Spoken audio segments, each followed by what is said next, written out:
Pour la gestion de la webcam Razer Kaio Pro au quotidien, en fait, ça va passer, bah, comme je l'ai déjà abordé plusieurs fois, par le logiciel Razer Synapse, donc que vous avez en face de vous, enfin qu'on voit là directement à l'écran, et qui a plusieurs options. Alors, on va avoir plusieurs options déjà sur l'appareil photo, ce qu'ils appellent l'appareil photo qui est en fait l'aperçu de l'image. On va pouvoir, gérer le HDR. Donc qui va se faire assez simplement. Donc là, je suis en SDR avec un visage plus sombre et on voit sur l'armoire derrière moi que vraiment c'est très blanc. Si on passe en HDR, on va avoir une armoire qui va être un petit peu, voilà, un petit peu moins brûlée et un visage qui va être un petit peu plus clair.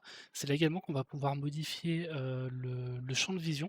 Donc pour passer d'un ultra grand angle avec 103 degrés de mémoire à une image plus resserrée à 80 degrés, qui peut être intéressant notamment parce que l'ultra grand angle va avoir tendance à faire des arrondis sur les contours de l'image qui ne vont pas forcément être agréables. Et le dernier paramètre qu'on va pouvoir régler directement, eh bien, ça va être la gestion de la mise au point avec un petit curseur, si jamais vous préférez en manuel, parce qu'effectivement la webcam va avoir tendance à faire la mise au point, l'autofocus assez régulièrement, même si ne vous bougez pas comme on l'a vu plus tôt.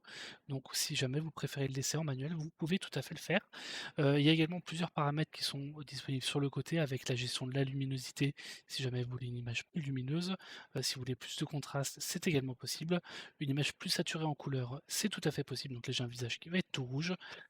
Et on va avoir également la balance des blancs qui peut être automatique ou qui peut être manuelle. Donc tous ces paramètres-là peuvent être réglés. Vous pouvez tout réinitialiser si vous le souhaitez.